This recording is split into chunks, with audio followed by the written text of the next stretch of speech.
Hi, I'm Brent Johnson, and today I'm at Macy's in Philadelphia. This is home of the Wanamaker organ, but I bet a lot of you don't know that there are actually two pipe organs in this building. With me is Nick Myers. He's one of the technicians here that works at Macy's, working on the instruments here. Tell me, Nick, about this instrument we're sitting right in front of. So this is a Wurlitzer theater pipe organ that it has a long history. It originally started at the Fox Theater in Appleton, Wisconsin. And it is, then through a series of different hands, it got into Lowell Ayer's house, and then went through, it was supposed to go from his house to the Smithsonian, actually. And then that didn't end up happening. So Brent Duddy actually acquired it and said to the Friends of the Wanamaker, which is us, would you be willing to put a Wurlitzer in Greek Hall, which is where we are here. Okay. And so we said yes, and through various technicians who restored the organ, we were able to put it in this immaculate state that it's in right now. Well, I'm very pleased that this even happened. Imagine after the pain in the butt that the big organ has been to retail its entire life, and my actually having the temerity to go to the management and say, we want to put another pipe organ in.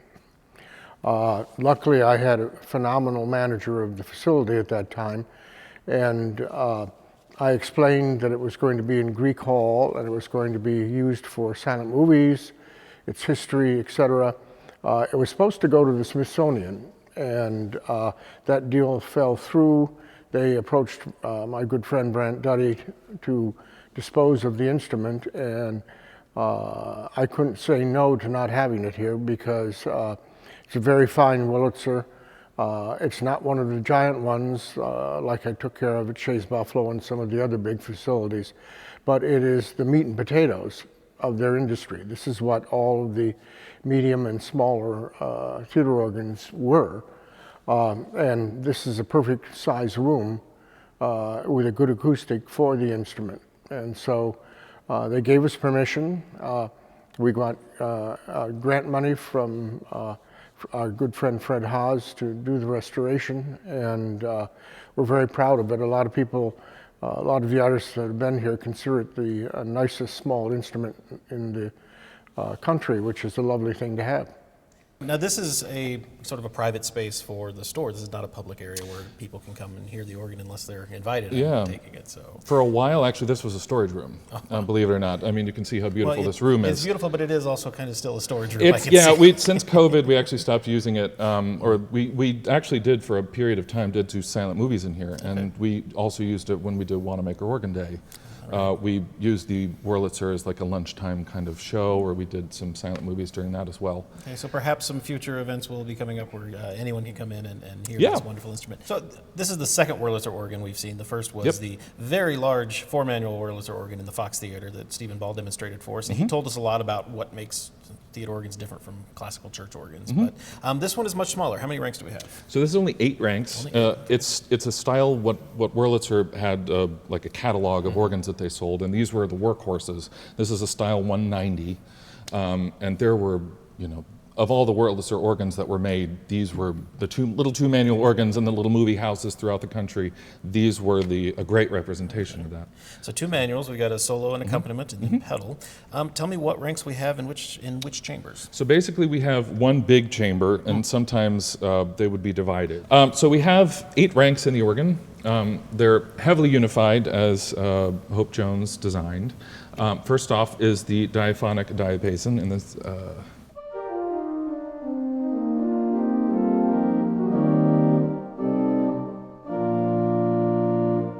And the home of all theater organ sound is that big tibia clausa, which is just basically a big flute.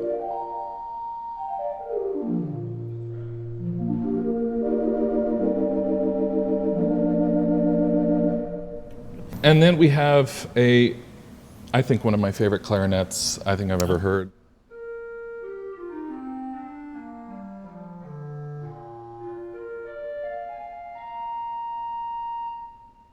And then we have a pair of strings. Now these are going to be more strident than your average church organ strings.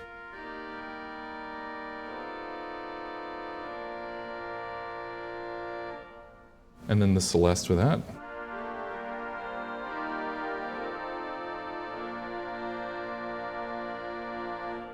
Yeah, very rich sound there, very bright and cutting, but Exactly, and the original intention of Hope Jones, why his strings are so loud compared to what you would normally find on a church organ, is his intention with that is to create clarity in an ensemble instead of being a accompaniment sort of figure. So if you have like a diapason and a 4/5 octave, the string, the non-celesting string with it, you almost have a mixture. So that's kind of what his idea was. And then also we have, I think, one of the most beautiful flutes out there.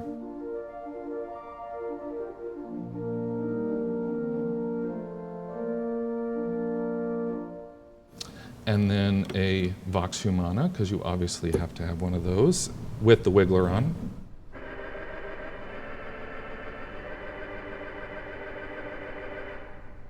pretty extreme tremolo for that little reed. Yeah. And I think we have an 8-foot trumpet is the only thing we have left.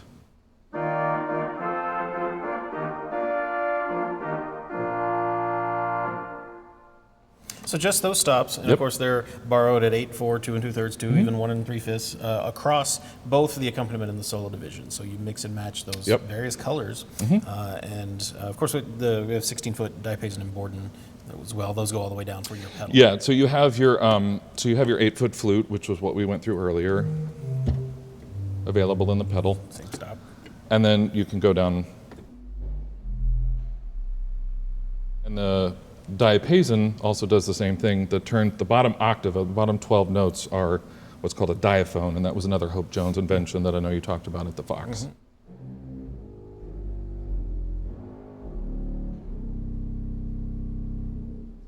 Dropped weight there. But those are more akin actually to a reed pipe than a flute pipe as far as there's a vibrating noisemaker. It's kind of a hybrid between the two.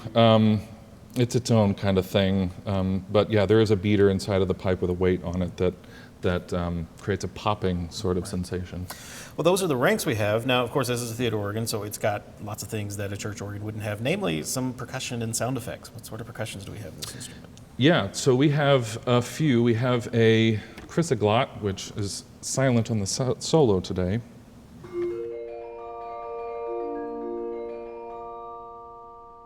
And we have chimes, xylophone, and a glockenspiel.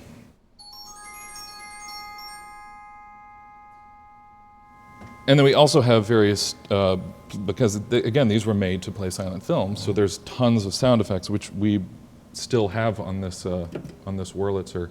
One is the doorbell. And then we have, these aren't labeled, so we're going to have to just see what they make. It's a horse, very neurotic horse.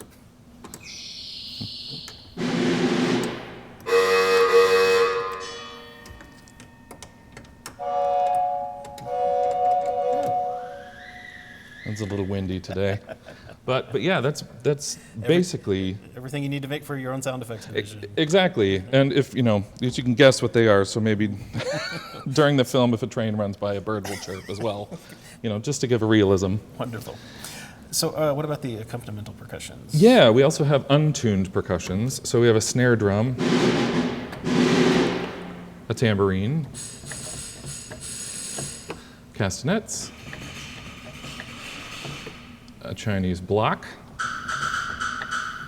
tom-tom, and a sleigh bell.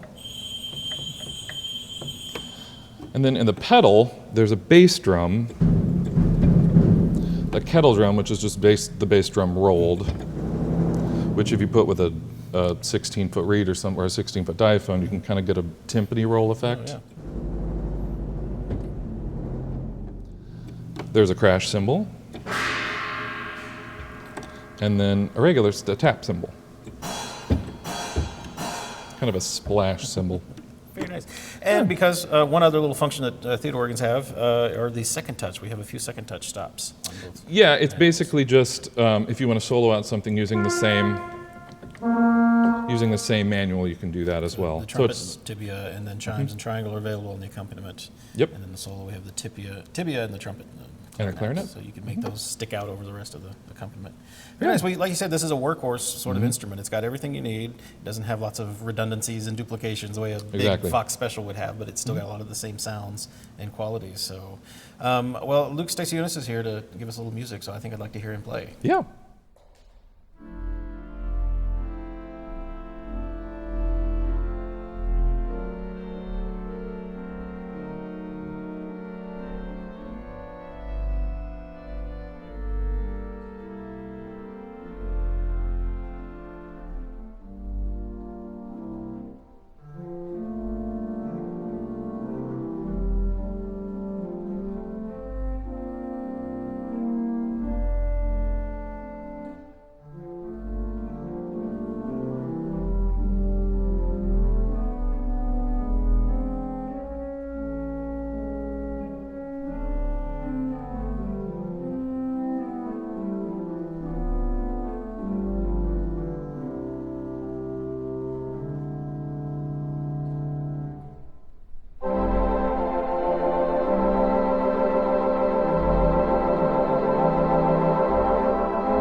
Luke, that was fantastic. Great performance. It was fun to hear this instrument. Everything's up above your head here in chambers behind two sets of shades, so it just fills the room. Tell me a little bit about playing the theater organ, though. I am not a theater organist. I'm a Sure. classically trained, so we say, church organist. I know how to accompany hymns and register church music, but using essentially 8 ranks in many places across the whole organ is a little tricky. So just give me some tricks. Yes, well, you sort of have to be, conductor of the orchestra, but you're also the orchestra and you're also the orchestrator, and to an extent you're the composer. Okay. So you kind of do everything all at once. And if the Fox special organ is sort of, the big theater had the big pit orchestra, organs like this are your sort of little, pit orchestra where everybody has to do their job excellently. They all have to work with each other because there is no other choice. So for example, the strings on here are stringy, but they're not too stringy, which means you can do all sorts of things like the string with the flute and kind of have an accompaniment sort of tone, or if you put on the tremolos and you put on the string at 16, 8, and 4, you can have a nice sort of melody line going.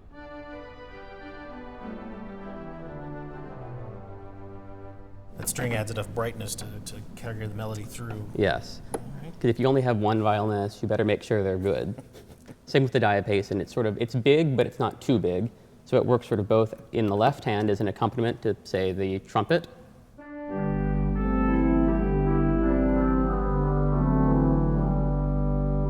But you can also flip that around and use the diapason as a solo.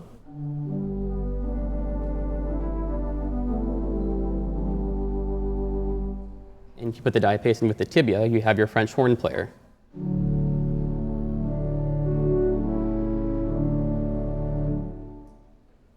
So just mixing dark and bright and getting different volume levels. Yeah, because it's your sort of color palette, and you kind of have to mix and match and kind of think about the sounds you want and then make it. And everything works both on and off trem, including things like the Vox. So if you wanted sort of a novelty sound, you can do that sort of thing. Especially if you're playing, a silent comedy and the guy's, stumbling down the street, sort of thing. And the trumpet is what some people call a style D trumpet. I believe Wurlitzer called this a number 2 trumpet. It's sort of between a trumpet and a tuba in tone, because if you only have one chorus reed, it needs to do everything. Down below, it's almost like a trombone. But up top, it's still bright enough that you can do little sort of fanfare things.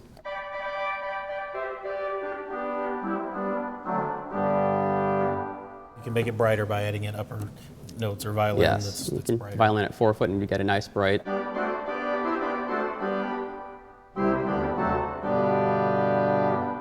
Okay, so it's a matter of mixing, which Yes. is very similar to what we do on church organs. It's just you have a limited palette, but it's been smeared out a bit so that Yeah. you still have lots of color options in every location. So Yes, especially useful when you're doing film accompaniment where you need to change something instantly. Where if you're playing a church organ of 8 ranks or maybe 15 ranks sort of straight, you have to move your hands around and couple this and that. But here you just turn off the diapason, turn on the clarinet, and a different sound entirely. Well, Yes. even church organs that are heavily borrowed, you don't see things duplicated so much. Yeah. Because you have your strings and your flutes and your tibia, and then over there you've also got your string, your flute, and your tibia in the same pitch ranges. Usually church organs tend to not make things quite so broad. So, yeah, because you'd be hard pressed to find Vox Humana at 16, 8, and 4 in a swell. It's a unique sound. So this is the balcony in Greek Hall. We're right now using it for a lot of storage because we have an art installation that's going to do a stay down in Greek Hall. So that's what this is. We also have several of the reeds from the solo division and the pedal division waiting to go back into the Wanamaker. So that's what all this is. So down here, first thing we should see is the relay. So this is the original Wurlitzer Relay, and everything is exactly how it was when it left the theater. We actually got approval by a electrical engineer from the city who allowed us, with proper fusing and all the stuff, to use the original wire that we obtained with the organ. So there is original wiring going to the console up to here. Something else that's really interesting is on the wall here is a junction that is basically how the combination action works. The combination action on the Wurlitzer console is original, but we wanted also the ability to have multiple levels so that you can also range the pistons however you want. So we put a modern combination action on it in parallel so that you can do both, and the organ also plays itself. So, which is something you couldn't do with the original relay. So this is all original as it was. This is all your keying action down here. And then up here are these different stops. And so this is a Hope Jones design that he made so that you can, put a bunch of different stops in a bunch of different places. So it's kind of messy right now, but what's beautiful about Greek Hall is there was actually an organ in here before, when the hall was built in 1911. There was an Austin organ on that far wall back there. And this hall was used for smaller concerts and gatherings. Then organ played for quite a long time. And then I believe it was in the 50s when they took it out. I'm not 100% on that. But it went to a church in Philadelphia donated by the store. So this room has had an organ before, so it wasn't very strange to put an organ back into it. And this is the chamber itself. So you can see it's the most beautiful chamber ever because it has a bunch of really beautiful molding. So you see, this is your trumpet on this chest here, your tibia, and your vox humana. And above it is the cruciglot.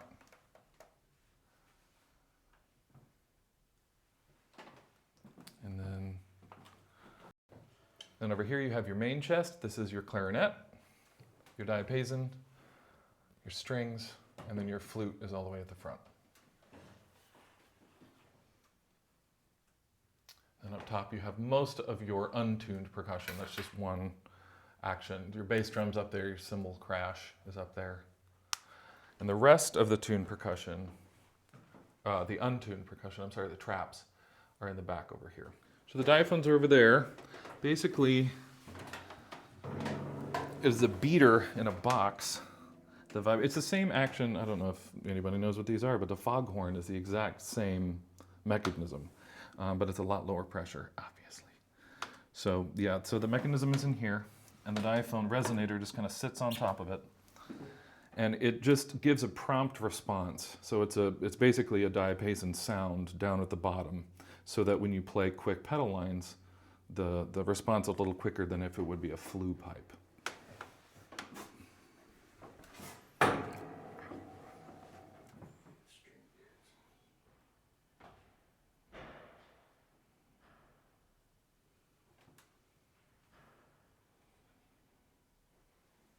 That's the tibia.